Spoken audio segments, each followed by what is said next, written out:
propose aujourd'hui 15 trucs pour que vous puissiez arriver à lire plus de livres. Donc, cet épisode-ci se veut très pratico-pratique, très rapide et en fait, si jamais vous ne le saviez pas, je suis une adepte de lecture et j'avais envie de vous partager des trucs qui m'ont été transmis. Donc, il y a des trucs que je ne fais pas, je vous le dirai lesquels. Et il y a plusieurs trucs également que j'ai fait et ce qui fait en sorte en fait qu'à la fin d'une année, je suis capable de lire en fait autant de livres.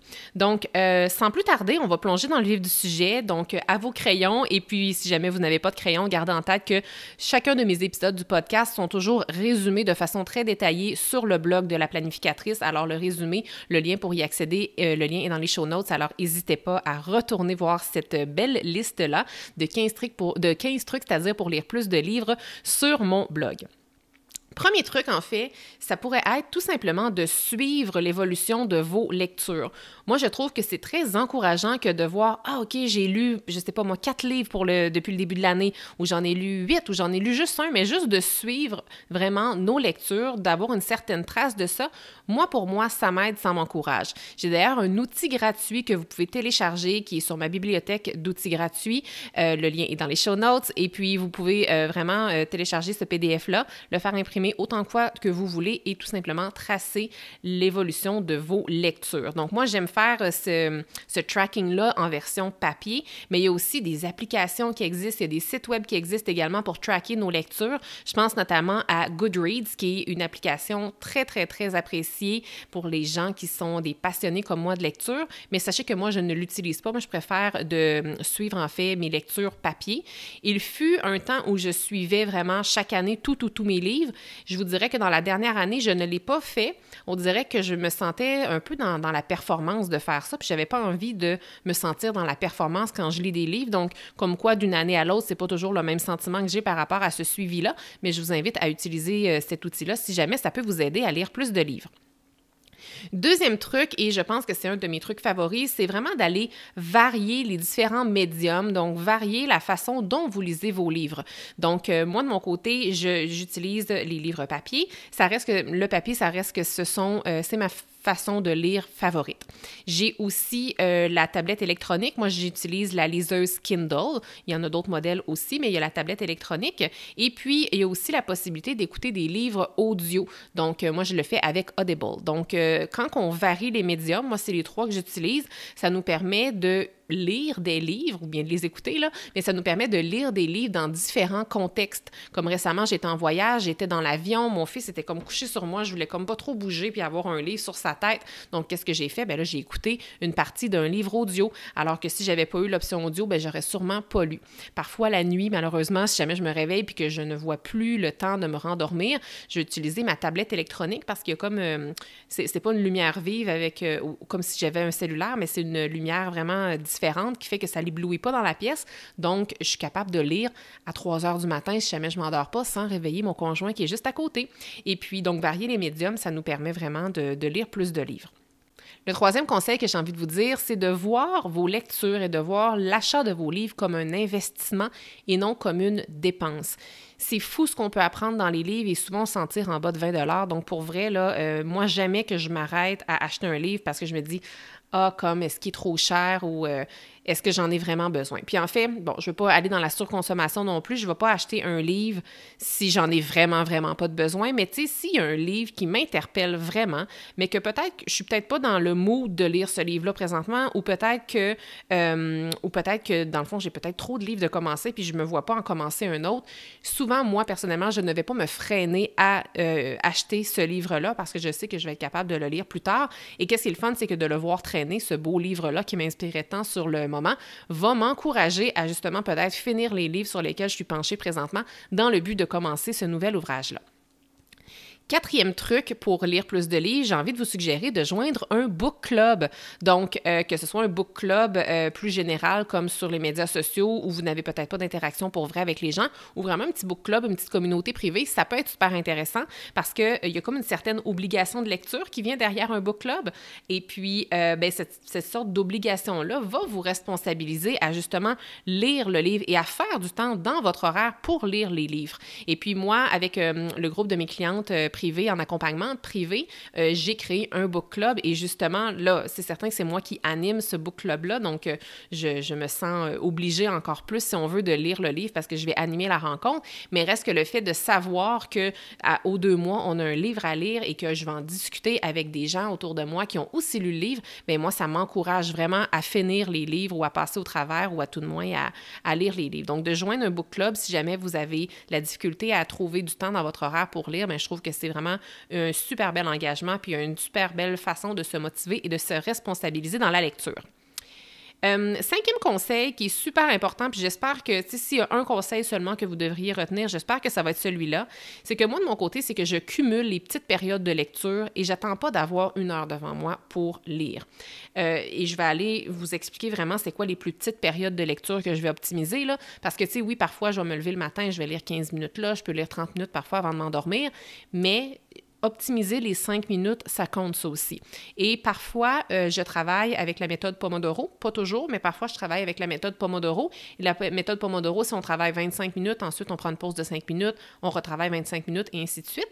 Et lorsque je suis dans ma pause de 5 minutes, ça serait très facile de soit continuer à travailler sur ce sur quoi je travaille ou comme d'aller sur mon cellulaire ou comme, ça serait facile de rester à l'écran. Donc, moi, ce que je fais, c'est que j'ai mon livre pas loin et idéalement, je m'assure que ce soit un livre très captivant, que j'ai vraiment très envie de lire. Et quand ma minuterie part pour la pause de 5 minutes, je prends mon livre. Donc là, puis en même temps, le fait de savoir que j'ai juste 5 minutes, ça m'encourage à lire encore plus vite, ça m'encourage à m'investir vraiment dans ce petit, devrais-je dire, 5 minutes-là, mais en même temps, des 5 minutes additionnées, ça fait beaucoup de temps, là. Donc, c'est un petit 5 minutes qui se veut très grand, mais à tout de moins, j'optimise ce 5 minutes-là dans la lecture. Donc, allez jamais sous-estimer les petites périodes de temps lorsqu'il est question de lire des livres. Maintenant, 6e conseil pour lire plus de livres, moi, c'est que je lis les livres que j'ai envie de lire et dont les sujets me passionnent. Puis je vous le dis parce que parfois, on va se sentir obligé de lire un livre parce qu'on le reçoit en cadeau. On va se sentir obligé de lire un livre parce que tous nos amis dans notre cercle d'amis le lisent, mais on n'a pas vraiment envie de le lire. Ou parfois, on va lire des livres par obligation, en fait, parce que ce livre-là est à la mode, parce que tout le monde en parle ou bien parce qu'il est dans notre bibliothèque. Mais dans le fond, lisez des livres que vous avez envie, que ce soit des livres de fiction ou bien que ce soit des livres plus de croissance personnelle ou de développement. Choisissez des livres qui vous passionnent puis dont le sujet vous interpelle vraiment. Puis on évolue dans la vie. Moi, il y a des livres que j'ai achetés il y a quelques années qui ne m'interpellent plus aujourd'hui et c'est correct. Donc, au même titre qu'il y a des livres parfois qu'on commence puis qu'en cours de route, on n'a plus envie de le lire, ça aussi, c'est permis de le laisser tomber.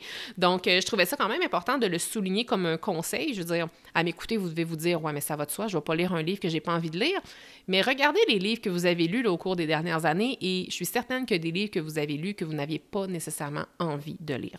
Alors voilà, moi, je lis juste des livres dont j'ai envie et dont le sujet me passionne. Et puis, ça m'encourage à lire plus de livres. 7e conseil, je l'ai un peu dit tantôt, mais moi, quand je lis un livre que je n'aime pas ou que je n'aime plus ou que j'accroche tout simplement pas, je l'arrête. Je l'arrête et la perfectionniste en moi n'aime vraiment pas ça. Là. Comme je vis un dilemme à l'intérieur parce qu'il y a une partie de moi qui dit « tu as le droit de l'arrêter » puis l'autre me dit « non, tu dois le terminer parce que tu l'as commencé ». Mais c'est la non-perfectionniste, en fait, qui remporte toujours, à une exception près, puis je vous en parlerai après. Mais donc, pour vrai, quand on s'acharne à un livre dans lequel on croit plus ou dans un livre dans lequel on n'accroche pas, on s'empêche de lire plein d'autres choses après. Donc, on pourrait lire peut-être pendant qu'on s'acharne sur un livre pendant 1 mois, on aurait peut-être eu le temps d'en lire 1, 2 ou 3 autres qui nous auraient vraiment passionnés. Puis en plus de ça, je trouve que ça l'associe la lecture à quelque chose qui n'est pas plaisant, alors que le but, je pense que c'est qu'on ait du plaisir puis que ce soit plaisant la lecture. Donc, voilà. Et quand je vous disais que je lis juste, que j'arrête toujours les livres quand je ne veux pas les lire, à une exception près. En fait, l'exception près s'est passée la semaine dernière. Comme je vous disais, j'ai un book club avec mes clientes et il y a un livre que j'ai proposé qui est acclamé positivement par la critique, mais mais que finalement, que j'accrochais pas, que j'avais de la misère, que je trouvais très, très lourd. C'est un livre qui est rempli de perles. Puis là, je veux pas dire c'est quoi le livre parce que je veux pas influencer négativement la lecture de ce livre-là, si jamais vous voulez le lire, parce que c'est mon impression à moi, là, mais j'ai vraiment eu de la difficulté à passer à travers le livre et finalement, je l'ai lu à 80%. J'ai été malade à travers, donc en plus, j'avais vraiment pas le temps pour vrai de le finir. Et quand j'ai expliqué à mes clientes le tout, la majorité des clientes avaient lu juste les 2 premiers chapitres. Dans le fond, j'étais celle qui s'était rendue le plus loin parce qu'on avait tout eu cette impression de lourdeur-là. Donc, comme je vous disais, normalement, je me serais vraiment pas rendue plus loin que le 2e chapitre, moi non plus, mais étant donné que j'animais la classe, que j'animais la rencontre du book club, je me suis rendue plus loin. Mais c'est la seule exception près, je vous dirais. Là, sinon, depuis les 3-4 dernières années, quand j'accroche pas, je le laisse tout simplement tomber, ce livre-là. Il y a tellement de centaines et de milliers de livres que je veux lire dans la vie que c'est pas 1, 2 ou 3 que je laisse tomber qui vont changer quelque chose. 8e conseil qui est tellement important, c'est que si vous voulez lire plus de livres, là, donnez-vous la permission de lire des petits livres. Moi, là, j'adore ça, dévorer un livre comme en une soirée ou en 2 soirées, que comme juste 100 ou bien 150 pages, tu sais. C'est un petit livre là, de fiction qui se lit rapidement. C'est très satisfaisant. Puis encore une fois, je veux pas que vous commenciez à lire dans le but d'être dans la performance, mais qu'on finisse un livre là, qui a 800 pages ou qu'il en ait juste 100, là, c'est très satisfaisant. C'est un peu comme cocher une case, tu sais. Puis en plus de ça, bien, quand on a terminé un livre, on retire des apprentissages et tout. Donc, osez lire des petits livres, puis ça va vous donner l'occasion d'en lire plus, tout simplement. Puis c'est très, très encourageant aussi. Mon 9e conseil, c'est de peut-être développer une routine quelconque qui va justement peut-être vous permettre d'insérer la lecture avec plus de facilité. Donc, moi, de mon côté, vous le savez déjà, sans doute, j'ai un rituel matinal que je pratique depuis déjà plusieurs années. Donc, moi, j'ai un petit moment de lecture que je fais la plupart du temps dans mon rituel matinal. Donc, ça fait partie de ma pratique. Maintenant aussi, je le faisais pas avant parce qu'avec la routine familiale, ça fonctionnait pas. Mais maintenant que mon fils se couche beaucoup plus tôt, j'ai du temps le soir. Donc, je suis capable d'intégrer de la lecture avant d'aller dormir. Donc, c'est une belle transition aussi à faire, un beau changement d'habitude. Si vous avez l'habitude, par exemple, d'aller plus sur les médias sociaux avant d'aller vous coucher ou quand vous vous réveillez, vous avez l'habitude de regarder les courriels. Je suis pas là pour vous dire que c'est pas une bonne chose à faire, mais si vous voulez lire plus de livres, peut-être que vous pourriez remplacer cette habitude-là par un livre ou de la lecture. Voilà. Autre chose, je suis rendue à mon 10e conseil. 10e conseil, c'est de tout simplement laisser traîner les livres qu'on veut lire. Donc moi, les livres que j'achète, encore une fois, j'en achète pas en quantité astronomique, là, mais tu sais, j'en ai toujours à peu près entre 5 et 10 de livres que je veux lire, mais qu'ils ne sont pas lus. Puis moi, personnellement, je sais que si je les mets dans ma bibliothèque ou si je les cache, je vais les oublier. Et là, je vais en acheter d'autres. Et là, c'est pas ça que je veux faire. Donc, qu'est-ce que je fais, moi, c'est que je les mets à la vue. Donc, de les voir, ça me donne envie de les lire, ça me donne envie de terminer ceux qui sont en cours, ou même parfois, je vais oser les commencer. Donc, ça va me permettre, ça va vraiment m'encourager à lire plus de livres. Ensuite, je vais terminer avec 5 astuces supplémentaires pour qu'on passe de 10 à 15 conseils. Et les 5 astuces supplémentaires ne viennent pas de moi, elles viennent de mon amie Tania. Donc, Tania Paquet, qui est une grande amie à moi, on se connaît depuis plusieurs années. Et cette fille-là, c'est la personne que je connais qui lit le plus de livres. Elle a d'ailleurs écrit un super bon article justement pour vous donner des conseils de lecture. Elle l'a écrit il y a à peu près 1 an ou 2, puis je vais mettre le lien dans les show notes, mais un super bel article. Et l'année où elle a écrit cet article-là, elle avait lu 60 livres en 1 an. Et c'est une maman, elle travaille, elle a une vie occupée comme nous toutes, et elle donne des super bons conseils. Donc, j'ai repris certains de ces conseils que j'avais envie de vous partager ici dans l'épisode. Donc, le 11e conseil que je vous propose, c'est de s'inscrire à la Bibliothèque nationale en ligne. Et comme le veut le slogan de la Bibliothèque nationale, c'est simple et c'est gratuit. Donc, le fait de s'inscrire à la Bibliothèque nationale vous donne accès à un paquet de livres, notamment électroniques. Donc, c'est super intéressant. Moi, personnellement, je ne suis pas inscrite, mais je sais que mon amie Tania lit plusieurs livres de là. Donc, c'est un super bon conseil. Le 12e conseil, qui est aussi de mon amie Tania, et en fait de plein d'autres personnes aussi dans mon entourage, mais moi, je ne le fais pas, c'est d'emprunter des livres papier à la bibliothèque. Donc, moi, de mon côté, on va plus à la bibliothèque, je vous dirais, pour mon fils. Et en fait, moi, c'est juste très personnel. Là, moi, j'aime lire, quand les livres que je lis, j'aime les posséder, notamment parce que je note plein de choses dedans. Je prends plein de notes, j'écris dans la marge, je vais surligner, j'aime ça revenir dans mes livres plus tard. Donc, moi, j'aime les posséder, j'aime les acheter. Puis je trouve que c'est un bel investissement, mais pour les personnes qui ne veulent pas nécessairement faire ça ou qui ne prennent pas nécessairement de notes, à ce moment-là, bien, ça peut être une super bonne idée de vous inscrire à la bibliothèque, puis tout le monde a une bibliothèque locale normalement.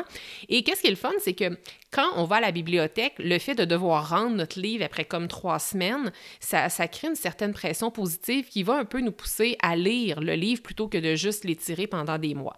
Donc, voilà. Puis je pense que le fait aussi d'aller dans une bibliothèque, ça nous permet de découvrir des livres qu'on n'aurait peut-être pas nécessairement lus. Donc, parfois, on va comme tomber par hasard, par pure synchronicité sur un livre qu'on n'aurait vraiment pas recherché si on l'avait acheté en ligne, par exemple. Mais là, de le voir, ça peut nous pousser à l'emprunter et à l'acheter. Et pas à l'acheter, à l'emprunter et à le lire, je veux dire. Et je vous rappelle que emprunter un livre à la bibliothèque, ce qui est beau, c'est que c'est gratuit aussi. Maintenant, le 13e conseil qui vient toujours de mon amie Tania, c'est de lire sur son cellulaire dans les files d'attente. Donc, encore une fois, ça peut être avec une application. Je pense, elle, qu'elle le fait possiblement avec la Bibliothèque nationale ou sa bibliothèque locale, mais je pense que c'est peut-être plus avec la Bibliothèque nationale. Ce qui fait que quand elle est dans une file d'attente, par exemple, à l'épicerie, ou bien qu'elle attend que ce soit le transport en commun ou peu importe, plutôt que d'aller sur les médias sociaux, bien, elle va remplacer le temps de médias sociaux souvent par de la lecture. Donc, ça fait qu'à la fin de l'année, grâce à ça, grâce à ces petites minutes-là qu'elle cumule ici et là, bien, elle va vraiment aller augmenter la quantité de livres qu'elle lit dans une année. Donc, je trouve que c'est une super bonne idée. Maintenant, autre conseil, c'est de mettre une minuterie de 20 minutes. Donc, mettre une minuterie de 20 minutes, c'est le conseil que Tania disait, puis elle disait qu'avec cette technique-là, c'est possible de lire même jusqu'à quelques livres par mois, donc c'est pas rien. Donc, pour les gens qui ont une vie très, très occupée et qui sous-estiment parfois la puissance des 20 minutes, mettez-vous une minuterie pendant 20 minutes, lisez et vous allez voir que vous allez enfin arriver à cumuler la quantité de livres. Maintenant, Dernier conseil, mais je me rends compte que finalement, je vais en avoir un bonus, OK? Fait qu'il va y avoir 16 conseils finalement. Donc, avant-dernier conseil, c'est de varier les genres. De varier les genres, ça, c'est mon amie Tania qui disait ça, ça nous permet de toujours avoir quelque chose qui nous intéresse, qui est en attente. Donc, on peut peut-être avoir un roman d'époque, un roman historique sur la table de chevet. Après ça, peut-être que dans notre audio, c'est plus un livre de motivation, alors qu'ensuite de ça, dans notre tablette électronique ou dans notre cellulaire, c'est peut-être un autre type de livre. Donc, de varier les genres, c'est super intéressant, puis on sait qu'on a toujours quelque chose d'intéressant et de passionnant qui est en attente. Et maintenant, un dernier petit conseil qui vient toujours de mon amie Tania. Là, je pensais que j'en avais noté 5, mais finalement, j'en avais noté 6, puis je trouve que le dernier vaut vraiment la peine d'être dit. C'est de se créer des petits défis. Et la méthode du défi lecture, comment ça fonctionne? C'est par exemple, c'est qu'en début d'année, on va se préparer une liste de livres qu'on a envie de lire au cours de la prochaine année. Puis cette liste-là, il peut en avoir 10, il peut en avoir 35, il peut en avoir 12. Bref, tout dépend de la quantité de livres que vous aimeriez lire. Et puis voilà, puis cette liste-là, elle peut même être déterminée par un genre de challenge qui est déjà établi par d'autres personnes ou bien par vous-même, ou bien en fonction tout simplement de vos objectifs et intérêts personnels. Si vous voulez développer vos facultés, vos aptitudes en lien avec l'investissement, bien peut-être que votre défi lecture pourrait comprendre 6 livres sur l'investissement immobilier ou l'investissement X dans la prochaine année. Fait que d'avoir un petit défi comme ça qui est vraiment comme préparé en avance et que vous pourriez même afficher dans votre chambre ou bien sur le mur de votre bureau, bien ça peut être très, très encourageant et ça peut vraiment vous motiver à lire plus de livres. Je termine donc cet épisode-ci en vous partageant mes 5 livres coup de cœur du moment. Donc, je me suis vraiment assise, j'ai pris le temps de réfléchir à me dire c'est quoi les livres que je lis présentement, que j'ai envie de vous partager ou c'est quoi ceux que j'ai lus très récemment et que j'avais vraiment envie de vous suggérer. Donc, j'espère que mes recommandations vont vous inspirer. Le premier livre, en fait, qui m'est venu en tête, c'est Tuesdays with Morrie, qui est un excellent livre de l'auteur, en fait, Mitch Albom. C'est un livre qui m'a été à la base proposé par ma bonne amie Vanessa, et puis ce livre est disponible en français aussi. Ça se nomme La dernière leçon. Vous allez voir tous les livres que je vous suggère. Il y a un lien dans les show notes pour que vous puissiez aller vous le voir, le découvrir ou bien vous le procurer. Et ce livre-là, je l'ai lu vraiment très récemment. Là, j'ai fini de le lire il y a quelques semaines. Et en gros, sans vous dévoiler le punch, en fait, c'est que c'est un enseignant qui est très âgé, qui est sur son lit de mort et il transmet à un de ses étudiants toutes les grandes sagesses de la vie. Et ce qui est très beau, c'est qu'en fait, c'est une histoire vraie, tout ça. Donc, le premier livre que j'avais envie de vous proposer, c'est celui-ci. Le second livre que je veux vous proposer, c'est le livre à succès du moment, qui est le livre de Mel Robbins, qui s'appelle Let Them. C'est un livre qui n'est pas encore traduit, mais je ne sais pas quand vous allez écouter l'épisode, mais c'est certain qu'il sera un jour traduit parce que c'est vraiment, vraiment un succès planétaire.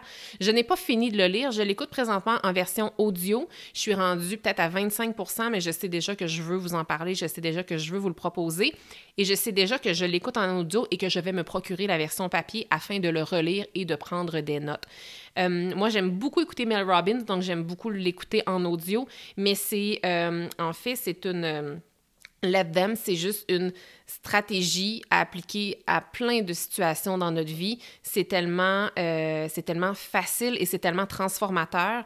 Et je veux dire, au début, ben en fait, là, je vous laisse languir un peu, je vais vous laisser le découvrir si ça vous intéresse, mais en gros, c'est juste un peu du lâcher-prise. C'est du lâcher-prise sur un paquet de choses. Puis je me disais, dans les premières... En fait, elle explique le concept de ce livre-là dans les premières minutes de lecture du livre. Je me disais à quel point il y a quelque chose à dire pour en écrire un livre, mais je veux dire, elle partage tellement d'expériences personnelles et tout qu'on se reconnaît beaucoup, beaucoup dans son histoire.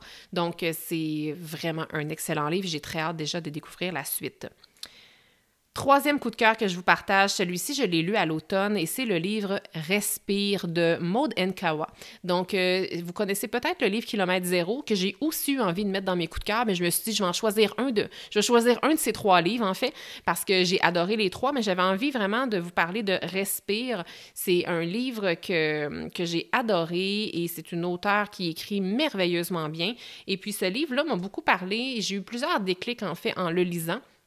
Et ce que j'aime de ce livre-là, et en fait de tous les livres de Maud Nkawa qu'elle a écrits jusqu'à ce jour, c'est que moi, j'aime beaucoup voyager et dans ces livres, on voyage. Ce sont des histoires fictives, donc c'est des romans, mais là, je parle au pluriel parce que je veux vendre en même temps ces 3 livres parce qu'ils sont tous excellents, là, mais tous ces 3 livres que j'ai lus, ce sont tous des romans, mais il y a de la croissance personnelle, beaucoup, beaucoup de développement sur soi dans chacun de ces livres. Puis en plus de ça, on voyage. Le livre Respire se passe en Thaïlande, dans des paysages extraordinaires, avec une histoire assez étonnante au début qui nous accroche vraiment, vraiment dès les premières minutes de lecture.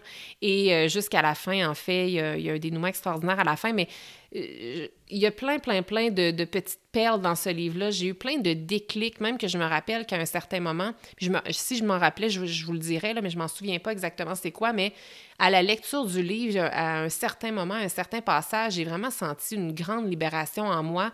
C'est comme quelque chose qui m'habitait, avec quoi je n'étais pas bien, puis à la lecture d'un certain passage, ça s'est comme tout libéré.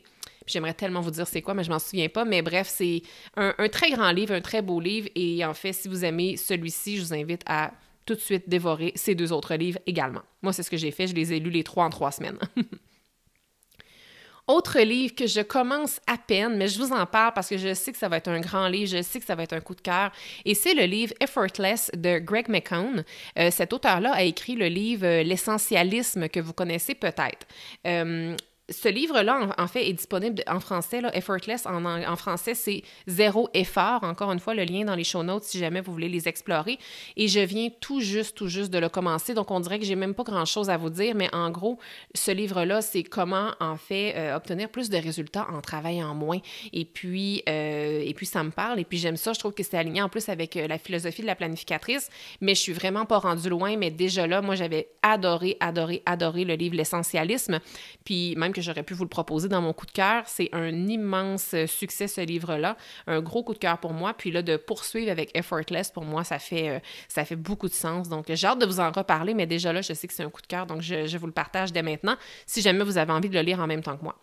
Je termine avec une 5e suggestion qui est le livre Le tableau de vie de Alain Williamson. C'est un livre que j'ai lu à l'automne et quand je vous parlais des fois que c'est le fun de lire un petit livre de juste 100-150 pages, là, ça en est 2. Je pense que je l'ai lu en 2 soirs avant de me coucher. Super belle lecture, c'est une histoire fictive, donc c'est un roman, mais ça se veut un petit peu comme les livres, le White Café par exemple, comme ce genre de livre-là, le Safari de la vie. Donc c'est une histoire fictive dans laquelle il y a des beaux apprentissages, puis à travers cette histoire-là, ben, ça commence en gros, là, sans révéler le punch, c'est une fille qui est vraiment pas épanouie, qui finalement finit par s'épanouir. Puis, je veux dire, je pensais pas que ce livre-là résonnerait autant avec moi parce que je me trouve aujourd'hui de l'autre côté. Tu sais, je me trouve aujourd'hui du côté de la fille qui est très épanouie alors que j'ai déjà été très peu épanouie. Mais même si je suis aujourd'hui très épanouie, ça m'a énormément parlé, ce livre-là, le parcours, en fait, de la personnage et tout. Puis, c'est un livre qui est super inspirant. Puis, en plus, c'est vraiment pas long à lire. Puis, c'est le fun. C'est un petit livre qui fait du bien. En fait, on se sent très, très bien quand on le lit. Alors, j'avais envie de vous le suggérer. J'espère que vous terminez l'épisode en étant très motivé à lire. En tout cas, moi, je le suis. Le but, c'est pas vous commencer à appliquer les 15 conseils que je vous ai partagés. Comme je vous dis toujours, commencer avec un conseil, ça va déjà être suffisant parce que si vous essayez de mettre en place les 15 conseils maintenant, ben dans 2 semaines, ça fonctionnera pas. Alors, retenez un conseil. Écrivez-moi pour me dire si ça vous tente même, c'est quoi le conseil que vous retenez, que vous allez mettre en place dans le but de commencer à lire plus de livres. Si jamais vous avez envie de commander ou d'emprunter à la bibliothèque certains des 5 livres que je vous ai présentés, dites-moi-le pour que je sache lequel ou lesquels qui vous ont le plus inspiré. Puis voilà, donc je me m'arrête ici. Merci d'être avec moi, merci pour votre écoute. Et puis, si vous m'avez écouté, j'imagine que c'est parce que la lecture est importante pour vous. Puis je vous félicite pour ça, parce que je trouve que la lecture, ça a vraiment le potentiel de nous changer, de nous transformer. Moi, personnellement, j'ai lu plus de livres dans les 5 dernières années que pendant les 30 premières années de ma vie. Et pour vrai, c'est vraiment c'est un grand moteur de transformation pour moi, la lecture. Donc, si je peux vous transmettre à travers cet épisode-ci mes conseils, mais surtout ma passion pour la lecture, et si ça peut vous encourager à lire davantage, bien, je trouve que c'est mission accomplie. Alors, merci d'être là! Merci d'avoir été là. Si cet épisode vous a plu, est-ce que je peux vous demander un petit service? Allez évaluer le podcast 168 heures en lui donnant un 5 étoiles et abonnez-vous pour ne rien manquer. C'est honnêtement la meilleure façon de le faire découvrir aux autres, puis en même temps, ben, ça me témoigne que vous l'aimez. J'ai déjà hâte qu'on se retrouve et d'ici là, assurez-vous de profiter pleinement des 168 heures de votre semaine. À bientôt!